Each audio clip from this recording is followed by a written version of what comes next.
Izin melaporkan, kami bersama tim sedang mencari posisi makam keramat.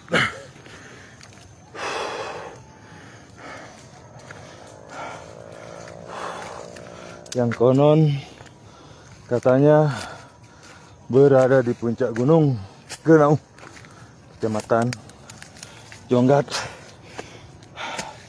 Desa Penghubur.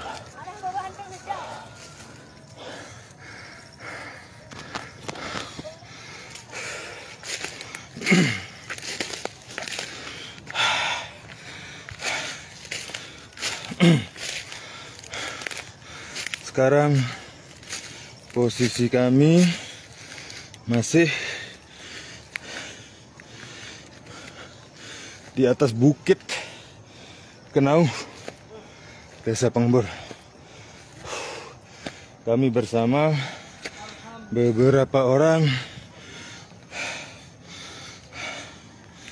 warga lokal, warga setempat yang kami ajak. Mudah-mudahan segera temu.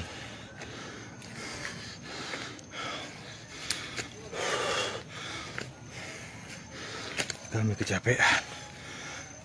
Alhamdulillah, akhirnya makamnya ketemu. Inilah dia posisinya di puncak gunung. Ini dia. Ini makam keramat kain basong itu. Ini dia.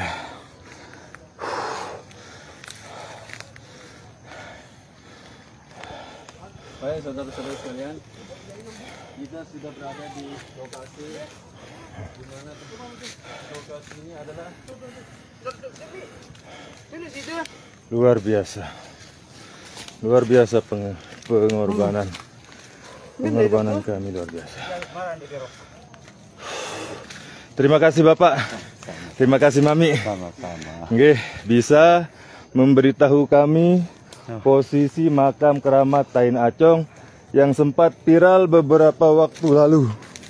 Terima kasih banyak. Alhamdulillah.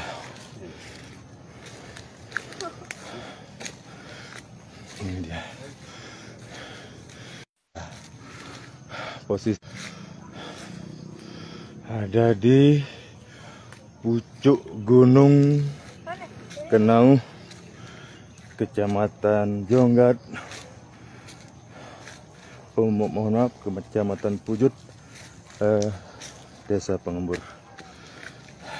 Sekian dulu. Assalamualaikum warahmatullahi wabarakatuh. Alhamdulillah wassalatu wassalamu ala rasulillah wa ala alihi wa sahbihi wa mawala. Allahumma aslih ummata Muhammadin sallallahu alaihi wasallam wa farrij an ummati Muhammadin sallallahu alaihi wasallam warham ummata Muhammadin sallallahu alaihi wasallam wa insyur wahfaz wa ayyidna hadatal watani fil alamin bi haqqi sayyidina Muhammadin sallallahu alaihi wasallam. Amma ba'd. Hadirin semua, pada kesempatan yang sangat mulia ini kita akan membahas lagi tentang studi kasus yang lumayan ya, masih hangat walaupun udah lama sebenarnya di Lombok ya, tentang masalah kasus Ustadz Mizan Qudsiah ya.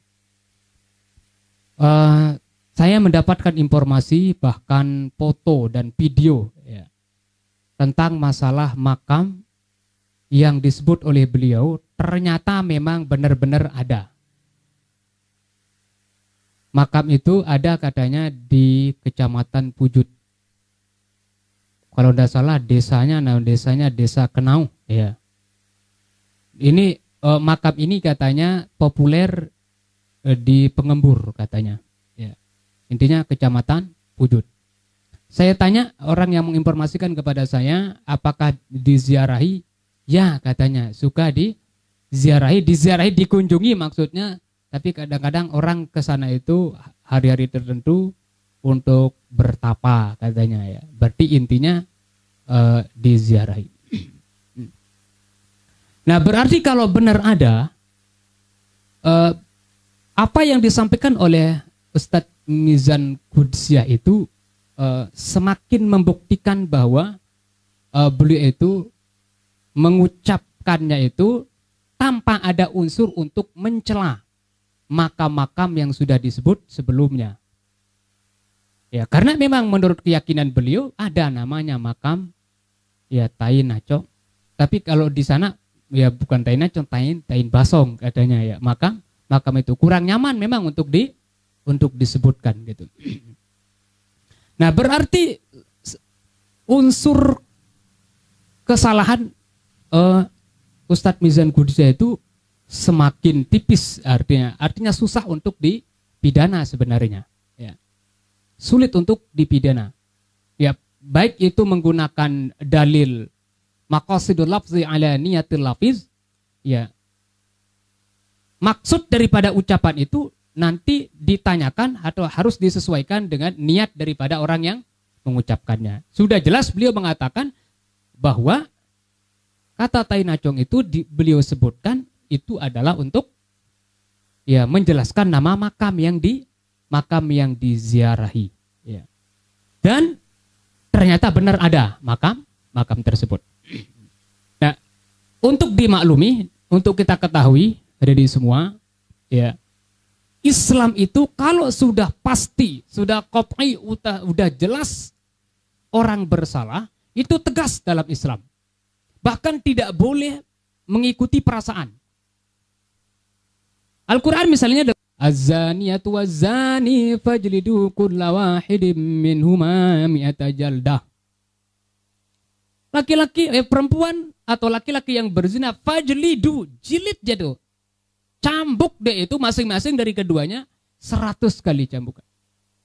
Wala ta'khuzkum bihima ra'fatun fi dinillah. Jangan gara-gara ada rasa ra'fah, rasa kasihan kita terhadap seseorang, kemudian kita tidak melaksanakan hukuman, tidak melaksanakan ajaran Allah Subhanahu wa taala. Ini tegas itu sebenarnya. Al-Quran, agama Islam itu tegas, jelas. Kalau orang benar-benar bersalah, ya hukum. Bahkan kisos misalnya. Itu luar biasa kisos itu kan. Pembunuhan, membalas orang yang membunuh. Membunuh orang yang sudah membunuh. Ya ayyuhalladzina amanu kutiba alaikumul qisasu fil qatla. Wahai orang-orang yang beriman, diwajibkan. Bahkan kutiba katanya. Wajib atas kalian untuk qisas, membalas. Dalam masalah apa? Fil qatla, dalam masalah orang-orang yang terbunuh. Ini tegas, bahkan menjadi kutiba. Diwajibkan. Sama kayak puasa, kayak sholat gitu ya. Berarti diwajibkan. Tapi dengan syarat harus sudah jelas itu orangnya bersalah. Ini kan termasuk di Indonesia belum berani dilakukan ini. Maksudnya hukum qisas kan belum berani. Padahal Al-Quran dengan tegas, walakum fil qisasi hayatun ya ulil albab. Manfaat yang ada dalam qisas itu, wahai orang-orang yang berakal, adalah untuk memelihara namanya kehidupan. Orang tidak semau-maunya untuk membunuh orang kalau ada qisas kan. Nah, cuma di Indonesia kan belum berani dilakukan. Nah, sekali lagi dalam agama Islam itu, kalau orang sudah benar-benar pasti itu dianggap bersalah, tidak ada unsur keraguan, Islam itu menuntut untuk melakukan hukuman atau hudud tersebut. Tapi kalau belum jelas, dalam video sebelumnya saya sampaikan, kaidah usul fiqh mengatakan apa? Al-hudud tasqutu bisyubhat. Ada yang al-hududnya atas kutunya lebih dahulu, tasqutul hudud bisyubhat. Hukuman itu bisa menjadi gugur dengan gara-gara adanya syubhat, sesuatu yang belum jelas. Nah, sehingga dalam video yang sebelumnya saya katakan, ya ini mungkin supaya menjadi bahan pertimbangan juga nanti bagi hakim untuk memutuskan di dalam atau pada saat mengadili Ustadz Mizan Qudusiyah, karena sudah positif menjadi tersangka, tinggal mau diadili. Ya, mudah-mudahan nanti ya hakimnya itu benar-benar juga memperhatikan unsur agamanya. Unsur agamanya mengadakan apa? Tasqutul hudud bisyubhat. Hukuman itu bisa menjadi gugur dengan gara-gara syubhat. Artinya sesuatu yang belum jelas atau tidak jelas. Ya, kaidah usul fiqh ini hadirin diambil oleh ulama. Nah, untuk kita ketahui hadirin, kaidah usul fiqh itu dibikin oleh ulama itu berdasarkan dalil juga. Tidak sembarangan dibikin. Nah, dalilnya apa? Yang pertama dalilnya itu adalah Rasulullah SAW yang sangat hati-hati di saat menghukum orang yang mengaku dirinya berzina. Seperti yang sudah saya sampaikan sebelumnya pada diri dan video sebelumnya, yaitu kasus Ma'iz. Yang mengaku melakukan zina, tapi justru Rasulullah SAW berpaling sampai 3 kali. Sama dengan kasus Al-Ghamidiyah, sama. Yaitu sampai 3 kali, baru setelah itu dihukum. Itu pun diminta dulu untuk apa? Diminta untuk melahirkan anaknya dahulu. Kemudian setelah melahirkan, Ghamidiyah datang lagi kepada Rasulullah. Dan Rasulullah minta untuk menyusuinya. Selama 2 tahun, kurang lebih. Nah, setelah itu baru dihukum. Dan itu sudah pasti dan sudah positif. Dari mana diketahui positifnya? Ya, pertama dia sendiri mengaku, yang kedua hamil. Artinya, apa yang dilakukan Rasulullah SAW ini, ya perlu juga dilakukan oleh hakim-hakim atau siapa saja yang memutuskan sebuah perkara. Itu dari segi praktiknya. Kemudian yang dari segi teori atau sabda Rasulullah SAW, idra'ul hudud adil muslimin mastata'tum. Tolaklah. Ada yang redaksinya idra'ul hudud bisyubhat.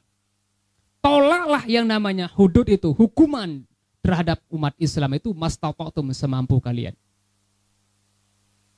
Fa in kana lahu makhraj.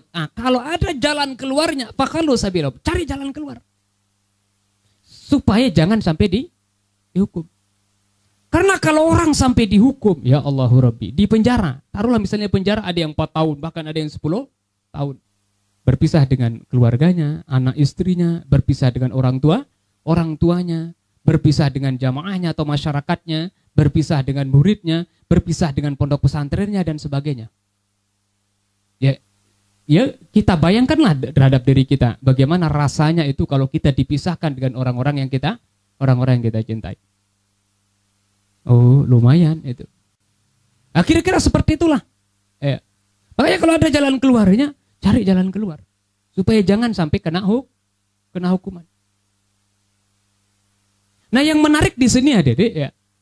Fa innal imama, karena sesungguhnya namanya imam, pimpinan atau orang yang berhak untuk memutuskan sebuah perkara, la ayyukhti'a fil afwi khairun min ayyukhti'a fil uqubah. Nah, ini menarik itu sabda Rasulullah itu. Karena sesungguhnya seorang imam, seorang pimpinan, orang yang berhak untuk memutuskan sebuah perkara, andai kata dia salah di dalam memaafkan, itu lebih baik daripada salah di dalam menghukum. Saya ulang, la ayyukhti'a fil afwi, dia salah di dalam memaafkan, khairun, itu jauh lebih baik min ayyukhti'a fil uqubah, dibandingkan dengan salah di dalam menghukum. Maksudnya bagaimana? Misalnya ada orang seharusnya dihukum, tapi ternyata dimaafkan. Ini lebih baik daripada seorang seharusnya dimaafkan, tapi dia hukum. Itu lebih berbahaya. Seharusnya orang ini tidak dihukum, tapi dia ternyata dia hukum. Itu lebih berat itu. Artinya lebih baik, ya. Ini andai kata terjadi ya. Ada seorang seharusnya dia itu tidak dihukum, tapi dia hukum. Nah, itu lebih berat. Lebih berat dibandingkan dengan ada orang seharusnya dihukum, tapi dia maafkan. Salah juga kan? Ada seorang seharusnya dihukum, tapi dimaafkan. Itu salah, tapi kesalahannya itu lebih ringan dibandingkan seharusnya orang tidak dihukum, tapi dia hukum. Nah, itu logikanya.